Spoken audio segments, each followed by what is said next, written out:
Because I'm the first talk today, and I think in the conference about the 21 centimeter line, I'm going to do some time introducing that and then make a couple of points about what we hope to learn from it with radio telescopes.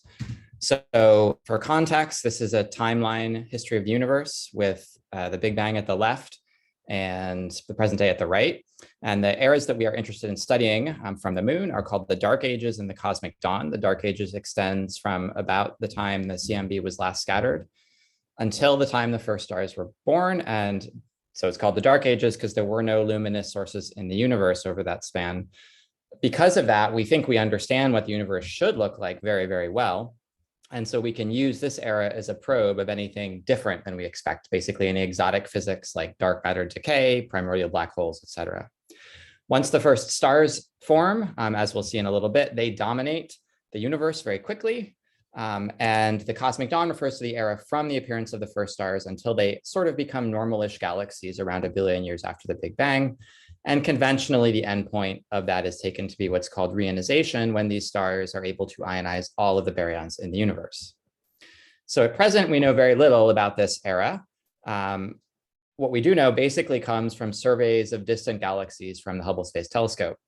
And what I'm showing here is what's called the luminosity function, which is just the number density of these galaxies as a function of their luminosity. And the points are observations, measurements, and the curves are very, very simple models that basically say that there's nothing fishy about these observed galaxies. The same kinds of models that describe later galaxies describe these observed ones reasonably well.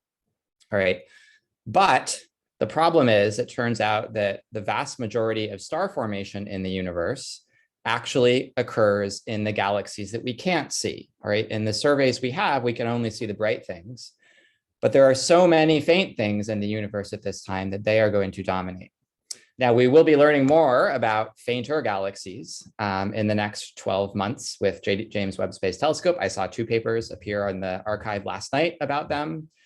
But even with James Webb, once we get sort of deep into the cosmic dawn, we'll only be seeing the tip of the iceberg in terms of the galaxies and stars that are out there. So the real goal is to learn about those small early galaxies, and that's where radio telescopes from the moon come in.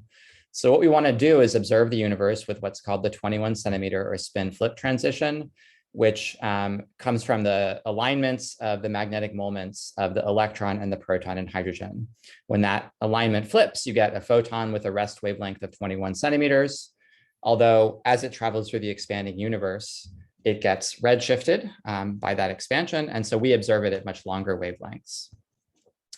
In fact, that's really convenient because it means that we can basically take each observed wavelength and figure out where that photon came from. And so basically watch this whole cosmic dawn dark ages unfold. And there's a huge amount of interesting physics in this 21 centimeter signal. So I don't have time to do it justice, but just very briefly, the left panels in the next few slides are going to show slices from a computer simulation of what this signal looks like. The right panel shows the average signal that we expect in a couple of theoretical models.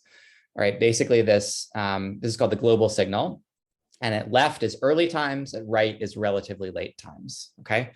So during the dark ages, remember there's no astrophysics going on at that point, so we're sort of testing exotic physics, and we expect there to be a 21 centimeter signal. This sort of dip in the signal here is from the dark ages. As the universe expands, that signal fades, right, until sorry about that. The first stars form. The first stars turn on, and they turn this absorption back on, all right, and we get another dip. At left, you're seeing that this absorption is not uniform, all right? We get this pattern, and those fluctuations are something that we can use to learn about these first stars. After the first stars, or I should say, there's a lot of really cool things we don't know about this era. My student Sahil is in Boulder with a poster that I think the session is later today. So please see him for more, his poster for more on this era.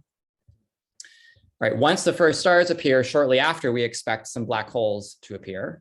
And those black holes are interesting because as gas accretes onto them, they produce X-rays, and those X-rays heat the universe, and they turn this dip into a spike. All right, and so this era here tells us about how the first black holes in the universe are forming. And then finally, once we get a bunch of galaxies at this time, they start to ionize the universe around them with high energy photons. In the image, you're seeing these black holes are actually ionized bubbles growing around these galaxies.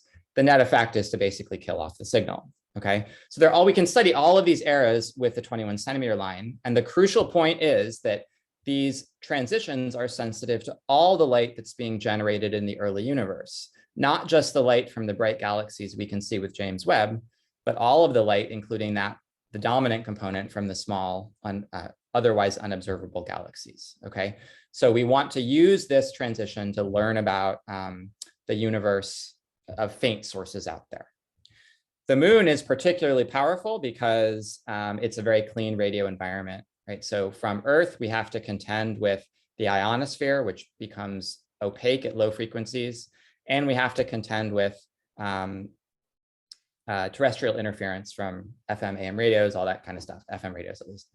So the moon is best for the lowest frequencies, or yeah, the moon is the biggest relative improvement for the lowest frequencies. So that's the sort of orange band I've marked here. So what we're really targeting with lunar telescopes are the first transitions that I mentioned, the dark ages, the first stars, and the first black holes.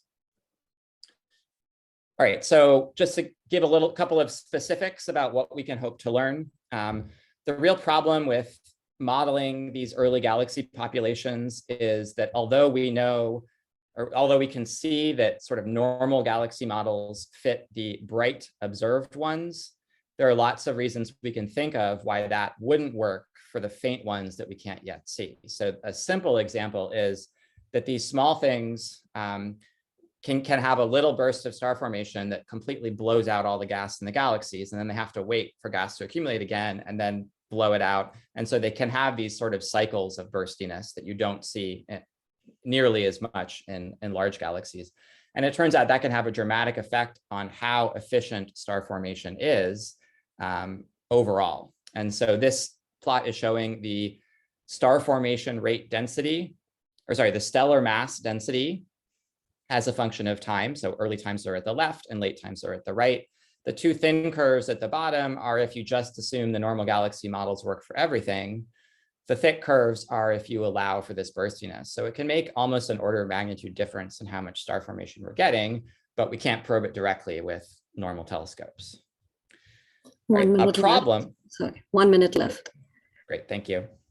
A problem is that given there are so many things that can go wrong with our models, how do we build a set of models with which we can interpret this complicated signal? All right, and the models that we can trust. I'm not sure we can do that. We just, there are too many unknowns in galaxy formation, basically.